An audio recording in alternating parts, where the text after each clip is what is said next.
research from the University of Melbourne and from the African Centre for Population in Mkhanyakude in KZN. We're joined by Jane Ferguson. A very good morning. Thank you so much for joining us. Now, Jane, I'm going to start with you. What's your department's interest in this? So, good morning, Simpiwe. So, I've been working on a project called For Healthy Adolescents and Young Adults called HIA. That's a new research unit at the Africa Centre for Population Health in Mkhanyakude in KZN. We're trying to promote more research, more knowledge about the situation of adolescents and young people in this district, which is quite an impoverished district, rural, very little available for young people, and the incidence of HIV is very, very high. It runs about 8%. So we're trying to get much better kind of background information in terms of trying to take some action and do some work on that. And so I've only been there for a year, okay. and previously I was a member of the commission that George will talk about as well, right. Working on adolescent health from the World Health Organization. Okay. And the Viv Healthcare Foundation wanted to invest in more research to support this area in Mkhanyakude, right. on adolescents in particular, given the importance of adolescents for South Africa.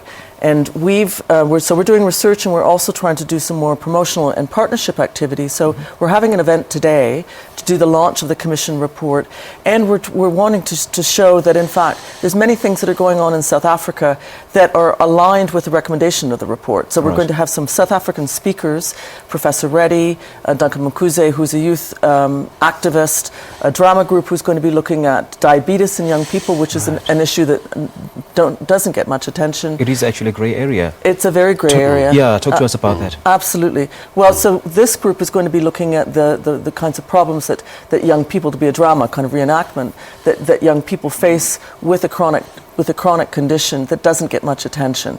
Right. So that's the case in terms of diabetes. We know more about HIV. The youth activist, Duncan, is a youth activist himself on HIV, so he'll be dealing with some of those issues.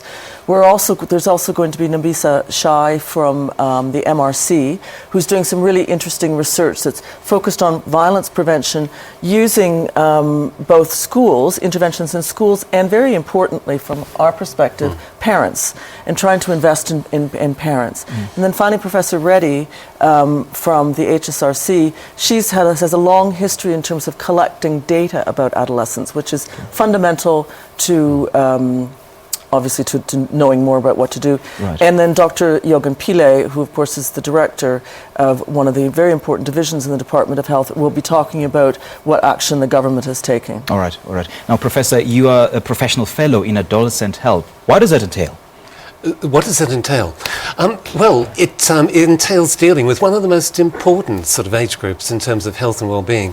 What happens in adolescence provides a foundation for health right across the life course, and because adolescents are the next generation to parent, it provides a foundation for the health of the next generation. So adolescents are quintessentially important when we're thinking about health, thinking about prevention.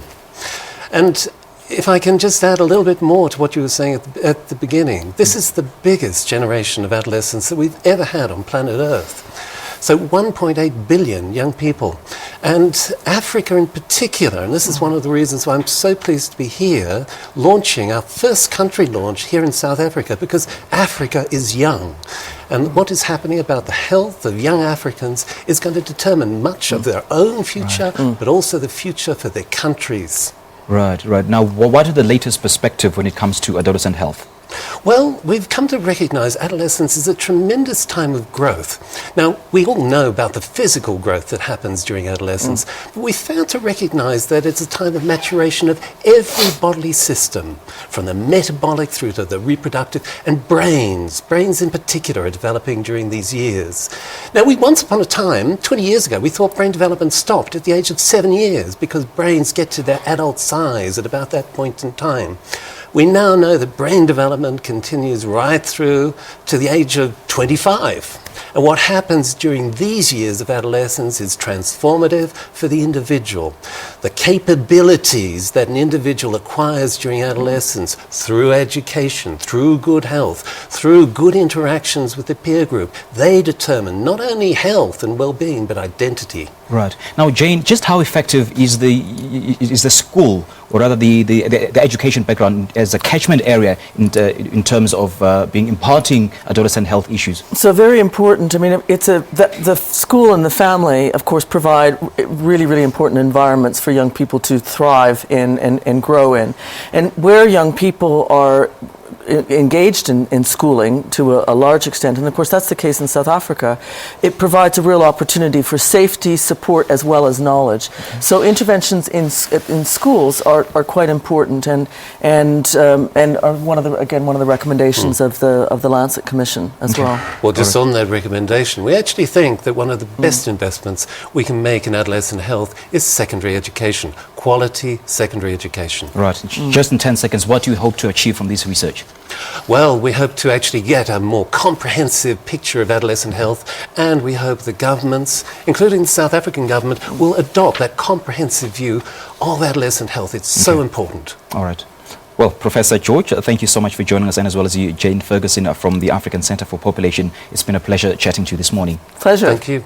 Well, that was Jane Ferguson from the African Centre for Population in Mkhanyakude in KZN, and as well as Professor George Patton from the University of Melbourne, speaking to us in Johannesburg. We thank them for your time.